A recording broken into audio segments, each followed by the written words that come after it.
15 नवंबर निमाड़ी अध्ययनशाला का तीसरा सत्र। दीपावली आशा करता हूं कि आप लोगों की बहुत अच्छी गई होगी। खूब संजोरी गुजा खाया होगा। हफ्ता भरी बाद में डब्बा डूबे ने ढूंढना पड़ेगा तो उनको स्वाद और भी अच्छा होगा।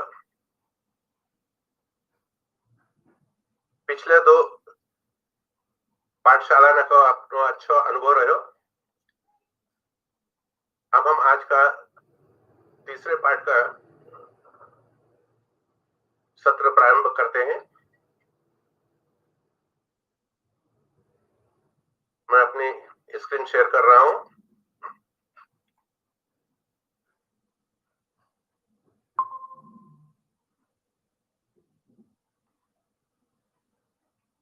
और हमारा आज का पाठ है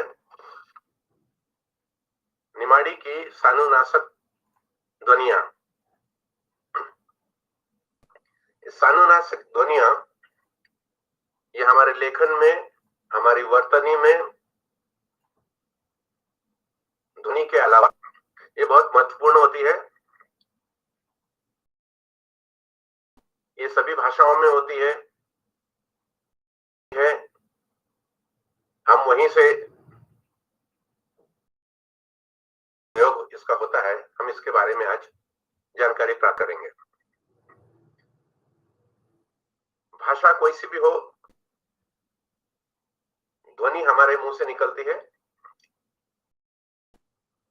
और हम उसको वर्तनी में उतारते हैं।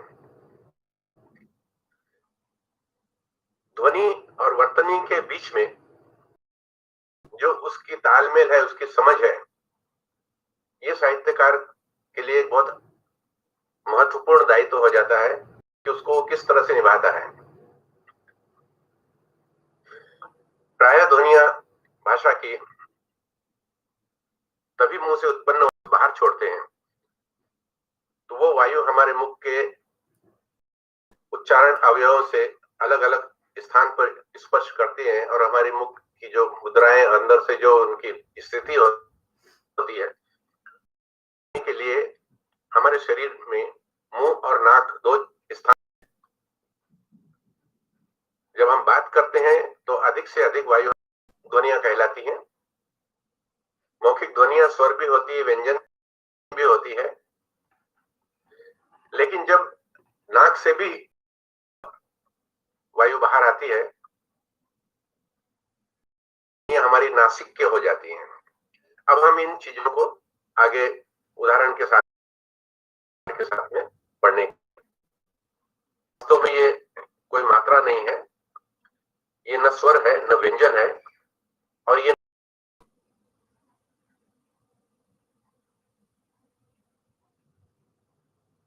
प्रतिनिधित्व करता है, इसलिए हम इसे प्रतिनिधि। ये नासिक के व्यंजन जिसको हम पंचम वर्ण भी बोलते हैं, पंचवर्ण बोलते हैं, जो इंग, य, अण, न स्थान पर जब हम बिंदी का प्रयोग, बिंदी का उपयोग करने की क्या आवश्यकता पड़ी, ये हम आगे में। यही वर्ण की ध्वनि, ये वर्ण तो हम नहीं उपयोग में ला रहे हैं, के ऊपर जब हमें बिंदी लगाते हैं अनुस्वार की, तो ये पूर्ववर्ती वर्ण के ऊपर लगती है। इसको भी हम यहां उदाहरण में स्पष्ट करते हैं। एवं कंप्यूटर टेक्निक में का बदलाव नहीं है, ये सिर्फ एक व्यवस्था है ताकि वो हमारे लेखन में सरल हो रही है। तो हमें तर्क का सहारा भी भाषा में लेना पड़ रहा है। इसके लिए है कि हम वैसे भी अनुस्वार बहुत पहले से चले आ रहे हैं, लेकिन अब हमें वो ना उनको एक व्यवस्थित रूप से, ये शब्द जैसे लिखा है बंधन, ये पहले लिखने का जो तरीका है ये भी मान्य है। दोनों की एक जैसी है, चाहे न आधे द या ब के ऊपर बिंदी लगाया हुआ बंधन बोले, ध्वनि एक ही। ये जो पंचम वर्ण हमारा जो न, ये हमने इस न के आधे रूप को हुआ है, ये संयुक्त हमारा जो वर्ण हमने लिखा हुआ है न और ध मिला करके, इसमें आधा न है। तो जहां आधा पंचम वर्ण, तो हम उतने आधे वर्ण को या उसके शुद्ध रूप को हम बिंदी से स्थापित कर देते हैं, उसके स्थान पर हम बिंदी लगा देते हैं, इसी को हम अनुस्वार कहते हैं। तो वर्तनी में ब के ऊपर आ गया, तो उसके ऊपर हमने बिंदी लगाई। लेखन में चाहे हम उसको बंधन को इस तरह लिखे या आनंद, इसलिए हम आधा न की जगह ऊपर बिंदी लगा देते, और हमने कारण भी देखा कि हमें क्यों लगाना पड़ता है। हिंदी में इंग और यह जो पारंपरिक ये हमारे नासिक की ध्वनियां हैं, इनका प्रयोग, अब ध्वनियों का प्रयोग तो होता ही है, शुरू से होता आ रहा है, हिंदी में भी हिंदी की वर्णमाला से भी इसकी विदाई हो चुकी है। की वर्णमाला में ये दोनों निषिद्ध है, सिर्फ वर्ण निषिद्ध है, ध्वनिया नहीं है। ध्वनिया है, ध्वनियों की वैकल्पिक तत्सम शब्द का प्रयोग नगण्य है लगभग। तो पांचों पारंपरिक नासिक की ध्वनिया हमारे पास है निमाड़ी में, लेकिन न, ण और म वर्ण का प्रयोग होता है। ध्वनियों को हम निमाड़ी में इस प्रकार से उपयोग, अंगो या अंगरखा का लिए शब्द है। इंग जो वर्ण हमारा था, उसके शुद्ध व्यंजन की इसमें ध्वनि है, अ के बाद में आधा इंग और ग में ओ की मात्रा अंगो। हमने वो इंग हटा दिया और उसकी जगह यह शब्द की यह है नासिक की, यहाँ की। तो इस प्रकार से हम निमाड़ी में बिंदी लगाते हैं अनुस्वार की, इंग और यह वर्ण को नहीं लिखते हैं। न, ण और म के लिए भी जहां ये पूर्ण रूप में उपयोग आते हैं, वहां हम ये हमारे निमाड़ी में तीन ही नासिक के ध्वनियां। हम निमाड़ी में कि पंचम वर्णों की स्वर रहित ध्वनियां जो होती हैं, जिसको हम शुद्ध व्यंजन भी कह रहे हैं, हमने देखा कि हम उसी का प्रयोग करते हैं अनुस्वार के रूप में। यहां हमने कुछ उदाहरण लिए हैं। यहां हमने बताया है कि न जो है ध्वनि मूल रूप और हमने अनुस्वार रूप, इन दोनों को किया है। मूल रूप में इंग ध्वनि और ये उसका आधा रूप यानी उसका शुद्ध रूप, जब गंगा शब्द में ग के बाद में इंग में वो जो मिल जाता है, वर्तनी पारंपरिक रूप से इस तरह थी गंगा, लेकिन अनुस्वार के साथ में हमने उसको गंगा इस तरह से लिखना शुरू किया।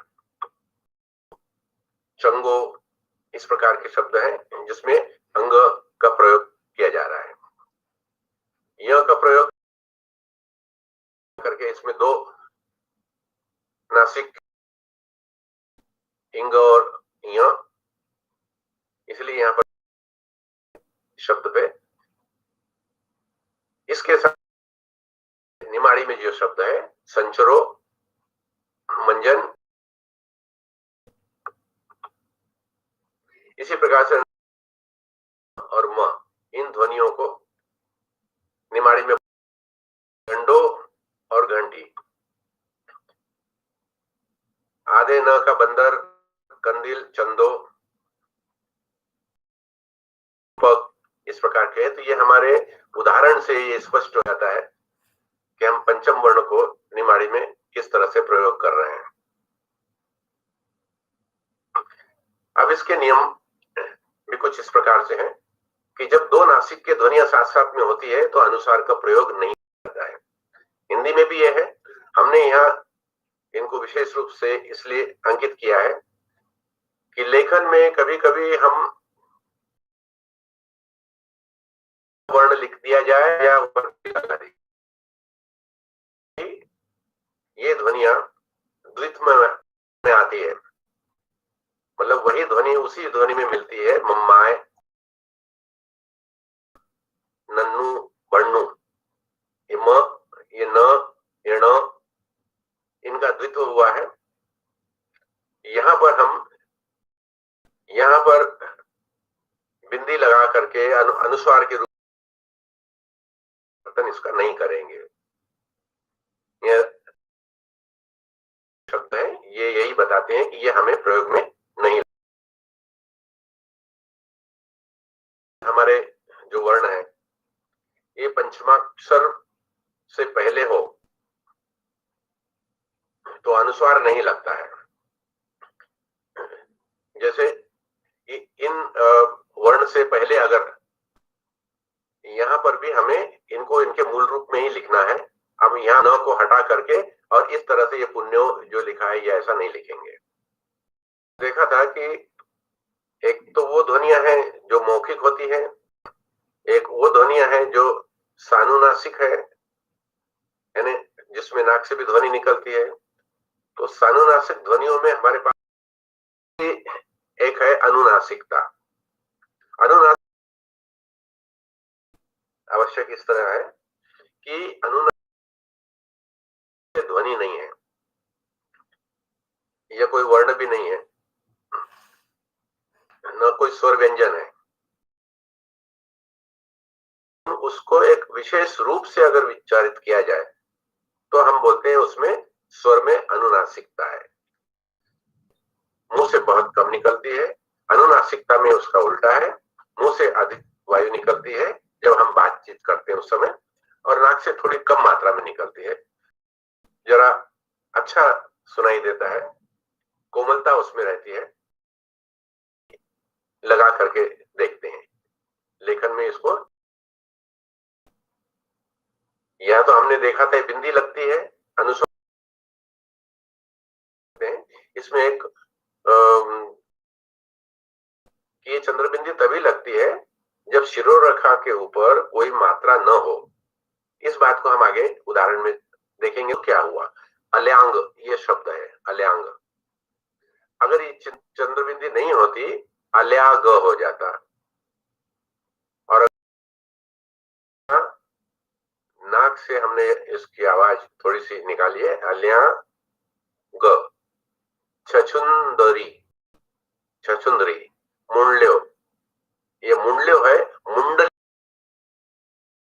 जो भी उससे संबंधित हमारा वो हमें यहाँ बिंदी के रूप में लगाना पड़ेगा, लेकिन यह मुंडल्यो है। मांजरी, अंगड़ई, ठाए लगाई हुई। यदि किसी अनुनासिक वर्ण में शुरू रेखा हो, अब इसका एक नियम ये भी है कि अगर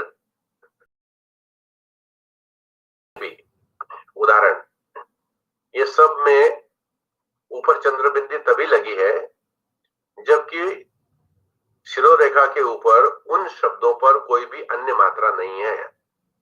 शिरोरेखा के नीचे अल्यांग में आ की मात्रा है, मुंडल्यो में नीचे ऊ की मात्रा है, अंगड़ई में कोई मात्रा नहीं है, ठाई में आ की मात्रा है, लेकिन वो शिरोरेखा के नीचे है।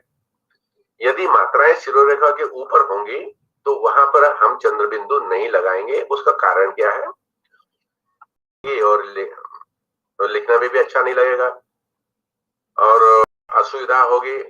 टंकण में भी, मतलब टाइपिंग जब हम करेंगे ऊपर की मात्रा हो और उसी शब्द में अनुनासिकता हो उसी वर्ण में, तो हम वहां चंद्र बिंदी न लगा करके सिर्फ बिंदी लगा देंगे। अब उसको हम उदाहरण के रूप में देखते हैं। नीचे ई में अनुनासिकता है, वास्तव में ये शब्द तो अनुनासिक वाला है, ये बिंदी वाले नई, सैणो, चिया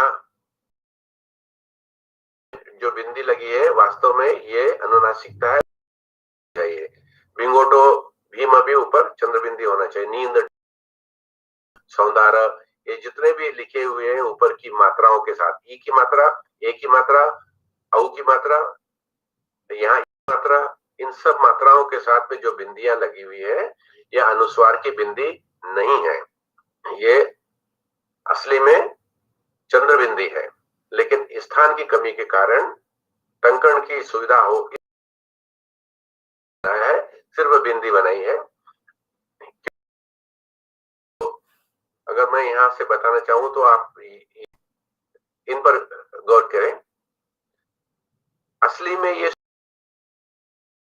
ऐसा लिखा जाना चाहिए था।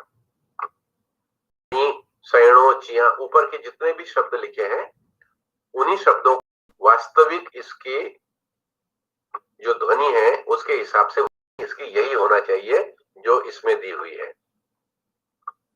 लेकिन सुविधा के लिए, क्योंकि इस प्रकार से जो यहाँ आप जो देख रहे हैं शब्द, इसमें हाथ से लिखना या टाइप से लिखना, इसमें समस्या उत्पन्न हो जाती है।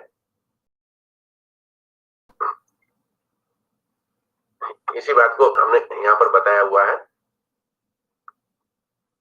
इसको थोड़ा और समझने के लिए कि यदि वहां पर हमारा स्वर जो है, अभी तो हमने इन स्वरों की मात्राओं की बात की थी, अब हम यदि शुद्ध स्वर कहीं आते हैं शब्द में,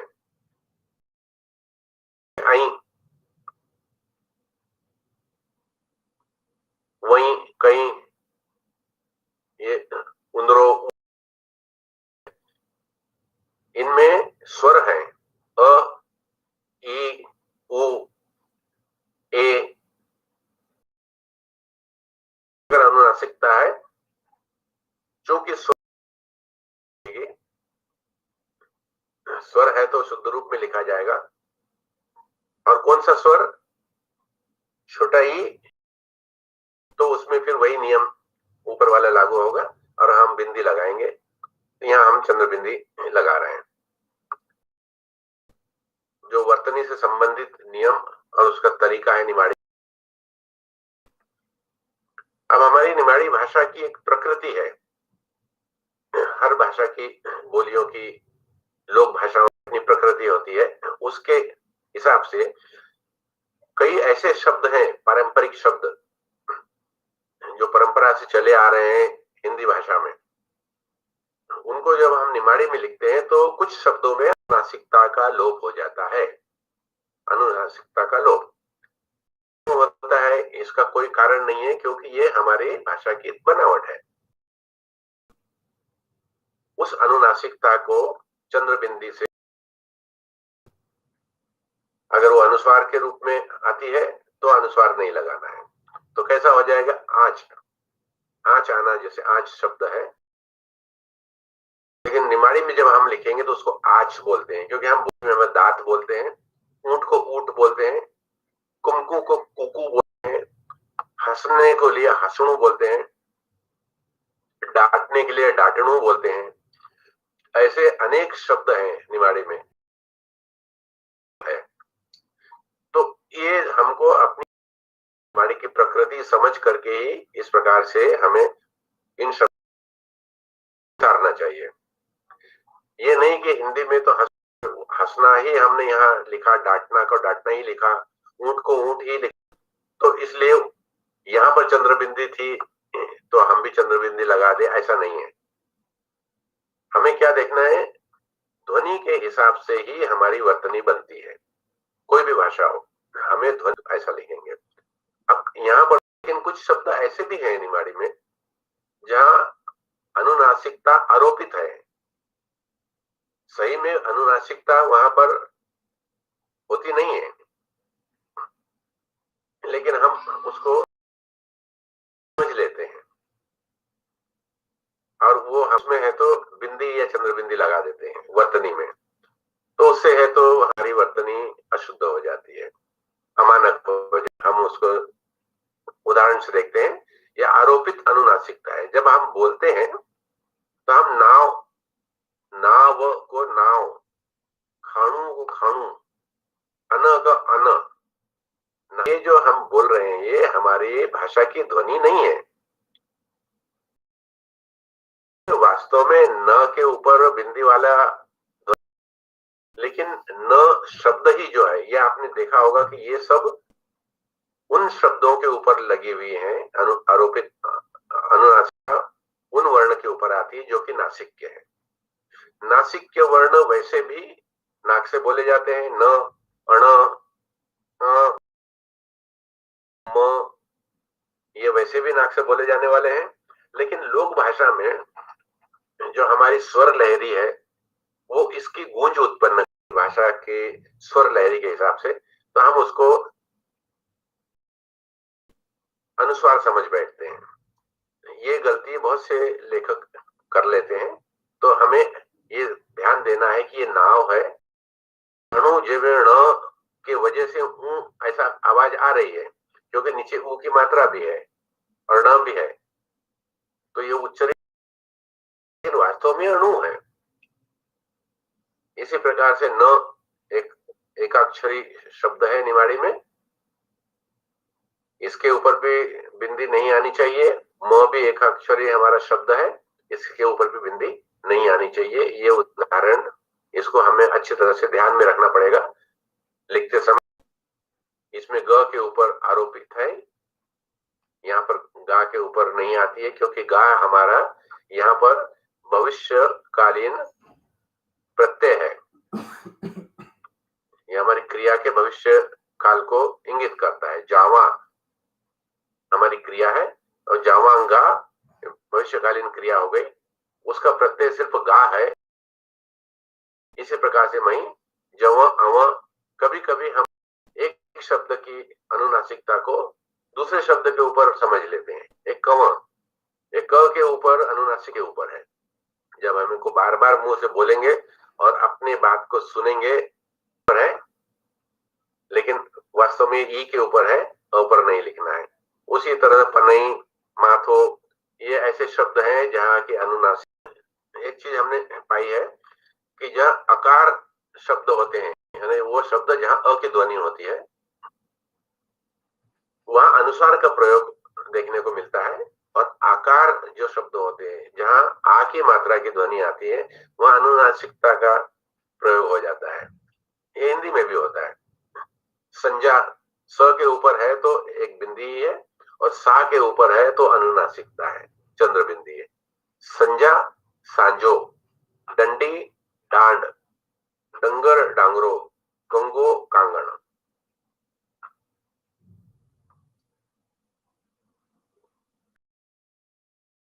जो कि इंग, य, न, ण और म, ये पांचों अक्षरों के अर्धाक्षरों की जहां वर्तनी में आवश्यकता थी, यानी उनके शुद्ध व्यंजनों की आवश्यकता है, वो एक अलग विषय है। चूंकि यानी वो वर्ण नहीं है, तो हम न, अण और म, ये तीन नासिक व्यंजनों की बात करते हैं। इनको हिंदी के समान ही उसका चलन है निमाड़ी में, उसमें विशेष परिवर्तन नहीं है, इसलिए हम म का अभी छोड़ देते हैं। ठीक उसी प्रकार से प्रयोग करेंगे जैसे हम हिंदी में पारंपरिक रूप से करते आ रहे हैं। न और न ये जो ध्वनि है, वे निमाड़ी में ज्यादा प्रयोग में आती है, न का प्रयोग ज्यादा होता है।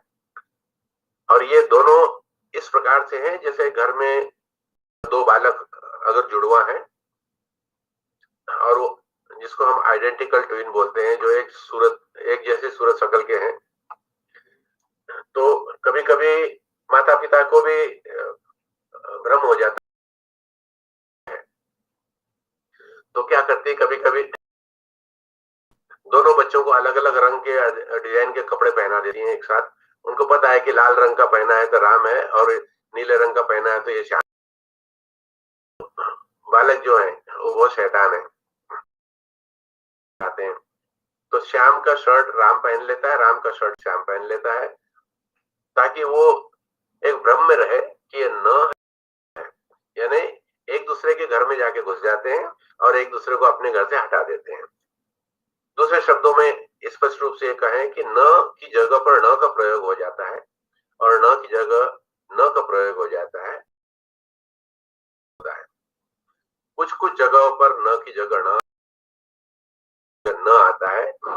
ये भाषा की अपनी प्रकृति है, इसका कोई स्थायी ये प्रयोग होगा, ये ध्वनि के हिसाब से प्रयोग होता है। भाषा में नहीं उसके हिसाब से बनेगी। ण का प्रयोग ऐसे भी शब्द के आरंभ में नहीं होता है, शब्द के मध्य अंत में ही होता है, और न का प्रयोग प्राय शब्द के प्रारंभ में होता है। ऐसे होता है जिसमें ण और न दोनों का प्रयोग होता है। हमारा जो अष्टाध्यायी का पाणिनि का जो नोन सूत्र था, प्राकृत में जो संस्कृत करके आया नोन सूत्र, उसके हिसाब से ण का न हो जाता है। नो ण सूत्र भी एक है प्राकृत का, वही निमाड़ी में भी चलता है, और न की जगह न हो जाता है।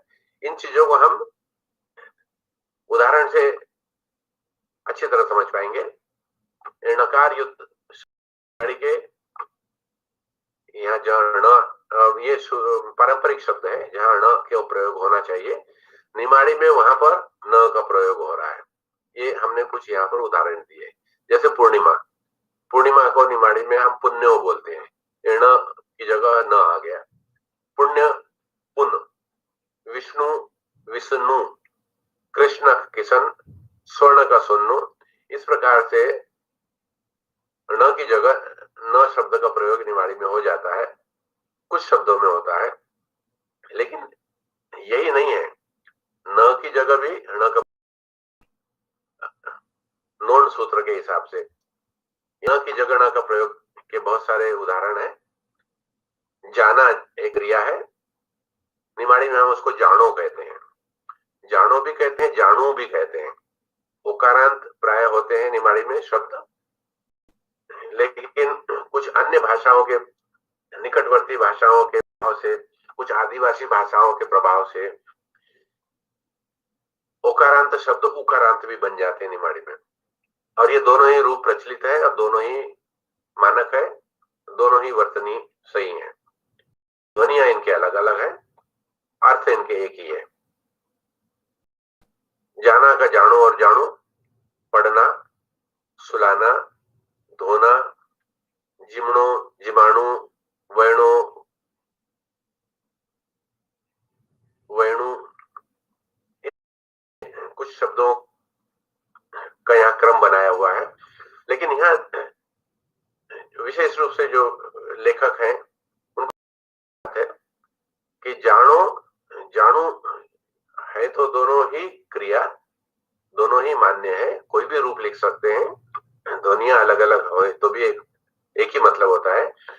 परंतु जहां ओकारांत बन गए हैं ये शब्द, एक क्रिया में जहां जहां ओकारांत है, ये हमारा केंद्रीय जो हमारी मध्यवर्ती निमाड़ी है उसके रूप है। इसके ये रूप क्रिया के साथ साथ में संज्ञा का आभास भी कराते हैं। ये संज्ञार्थक क्रियाएं हैं, यानी एक ही वाक्य में अगर हम दोनों का प्रयोग करेंगे तो ओकारांत का प्रयोग दूसरे अर्थ में होगा और उकारांत का प्रयोग एक दूसरे अर्थ में होगा। ज्यादा स्पष्ट रूप से अच्छी तरह से समझ सकते हैं। ये हमने एक उदाहरण यहाँ पर दिया है। निमाड़ी के ओकारांत सामान्य क्रिया शब्द प्राय संज्ञार्थक शब्द भी होते हैं, जैसे खाणु और खाणु, ये दोनों ही क्रिया वाले शब्द हैं, लेकिन खाणो शब्द ओकारांत क्रिया हमें संज्ञा का आभास भी देती है। जैसे खाणो खाणु अन घड़ी भर आराम करनू, अब इसमें दोनों शब्द एक साथ हमने लिखे हुए हैं। एक तो है खाणो अर्थात भोजन, और खाणु यानी भोजन, खाणो खाणु यानी खाना खाना। तो पहला ये शब्द हमारे संज्ञार्थक को संज्ञा का आभास देता है, और खाणु उकारांत अगर है देता है। हम दोनों शब्दों को खाणो खाणो नहीं लिख सकते हैं, दोनों शब्दों को खाणु खाणु भी नहीं लिख सकते हैं, क्योंकि वो अलग अलग अर्थ ध्वनित करते हैं। ये आवश्यक है कि हम इस बात को समझें कि हमें कहां पर संज्ञार्थक शब्द, कहां शब्द लिखना है अगर वो किसी वाक्य में एक साथ आते हैं। तो ये जानो यानी जाना अगर जरूरी हो तो जाना चाहिए। हिंदी का एक वाक्य में बोल रहा हूं, जाना आवश्यक हो, जाना चाहिए। एक ही वाक्य में जाना दो बार लिखा है, तो एक बार तो क्रिया में आया है, जानो जरूरी होए यानी जाना जरूरी हो, ये क्रिया, ये संज्ञा वाली बात हो गई। तो जानो चाहिए, जाना चाहिए, ये हमारी छोटी छोटी सी बातों के लिए भी बहुत अच्छी सुंदर योजना है कि यदि हमें संज्ञा का रूप बनाना है तो उकारांत कर दो, और सिर्फ क्रिया का रूप बनाना है तो उकारांत कर दो। ये अपनी एक विशेषता है। एक बात का जिक्र किया था कि विलंबित अ लगे हुए कुछ शब्द, विशेष के न शब्द, निमाड़ी में न शब्द बहुरूपिया शब्द होता है। इसके बहुत सारे अलग अलग रूप हैं और हर रूप में इसकी वर्तनी, इसकी ध्वनि और इसके अर्थ, इसमें परिवर्तन हो जाता है। एक ही वर्ण स्थान बदलने से उसका अर्थ बदल देता है, उसकी ध्वनि बदलता है, उसकी वर्तनी भी बदल देता है। अब ये देखते हैं कैसे होगा। ये न के हमने 5 रूप यहाँ लिखे हुए हैं। शायद ही किसी भाषा में किसी एक वर्ण के इतने रूप इतने अलग अलग अर्थ में काम आते, अर्थ भी अलग है, इनका प्रयोग भी अलग है। एक न प्रयोग में आता है जब विलंबित न, उसके विलंबित चिन्ह न लगा हो। विलंबित के बारे में विस्तार से पहले बातचीत कर चुके हैं हम। अगर ये शुद्ध के रूप में काम आता है तो ये निषेधात्मक क्रिया विशेषण हो गया। इसको हम आगे भी समझ सकते हैं या संक्षिप्त में भी देख सकते हैं कि अगर हमने लगाया विलंबित अ के साथ में और ये स्वतंत्र रूप से अगर वाक्य में आता है तो ये इसको संयोजक समुच्चय बोधक शब्द के रूप में कहा। न किसी शब्द के साथ में जुड़ करके आता है तो वो कर का अर्थ देता है, ये पूर्ण कार्य कर देता है। और न यदि के रूप में आता है, शब्द में जुड़ के आता है तो बहुवचन का अर्थ, ये बहुवचन बन जाता है। और न शब्द की विभक्ति ने का हमें आभास देता है, उसका अर्थ देता है। इसके प्रयोग बहुत स्पष्ट रूप से समझ में आ जाएगी। जैसे हमने सिर्फ न का उपयोग, न वो अव से न ही जा से, न वह आएगा न या जाएगा, ये इसमें न निषेध यानी नकारात्मक बात बताता है, आना है न जाना है। लेकिन जैसा न जिमण दे, न भोजन करे न भोजन करने दे, न के में हम नी नहीं और नहीं इन शब्दों का भी प्रयोग कर लेते हैं। जैसे हाउ नहीं जाऊं, नहीं रे भाई, थोड़ी सकर तो थारी और नहीं तुम्हारी, तो ये शब्द भी हमारे न के संयोजक समुच्चय पदों के रूप में लेते हैं। तो दो शब्दों के बीच में ये शब्द आते हैं स्वतंत्र शब्द के रूप में। न तू तू न थारो भाई दुई जन बंड छे, तू और तेरा भाई दोनों ही शरारती हो। तो ये हमको दो शब्दों के बीच में संयोजक का काम कर रहा है। समुच्चय बोधक का काम अलैंग से आवजे न वलैंग से जाजे, ये न भी और के लिए शब्द आया, और ये समुच्चय का बोधक है। ये संयोजक शब्द है, ये भी और के लिए आया है, ये भी और के लिए आया है। इधर से आना और उधर से जाना। बैलिया धुरा न गाड़ी गेर, बैल जोत और गाड़ी हाँक, ये और के लिए काम में आया है। न के दो रूपों की बात करी और हम 2-3 रूप हैं। ये अभिकारी प्रत्यय के रूप में भी ये काम में आता है। अभिकारी प्रत्यय के रूप में ये शब्द के साथ में लगता है और ये कर के अर्थ में काम आता है। उसमें विलंबित अ का चिन्ह भी लगा हुआ है। ये चाई के साथ में न योगात्मक रूप में आया है, एक शिरोरेखा में आया है। चबा चबा कर, चाई चाई, मोड़ कर मोड़ी न मोड़ कर। तो यहाँ पर जो न आया है ये न तो बहुवचन बना रहा है, न ये संयोजक के रूप में आया है। ये सिर्फ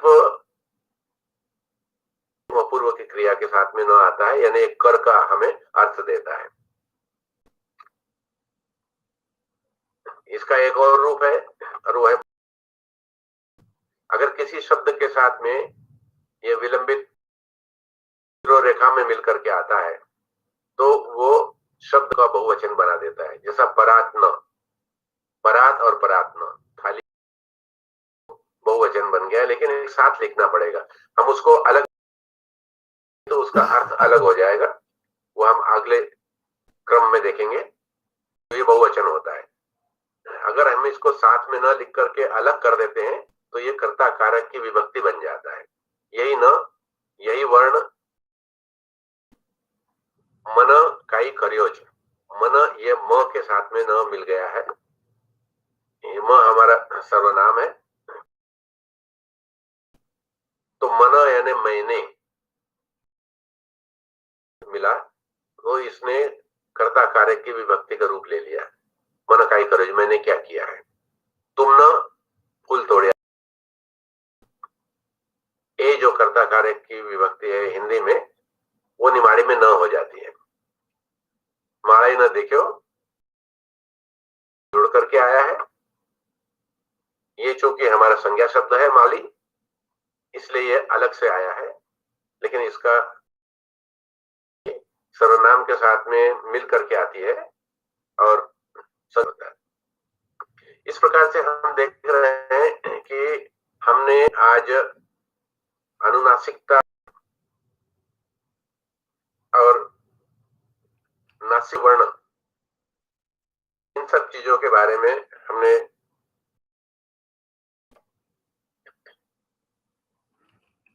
हम देखते हैं। इस प्रकार से हमारा आज का निमाड़ी अध्ययन शाला का तीसरा पाठ यहीं समाप्त होता है।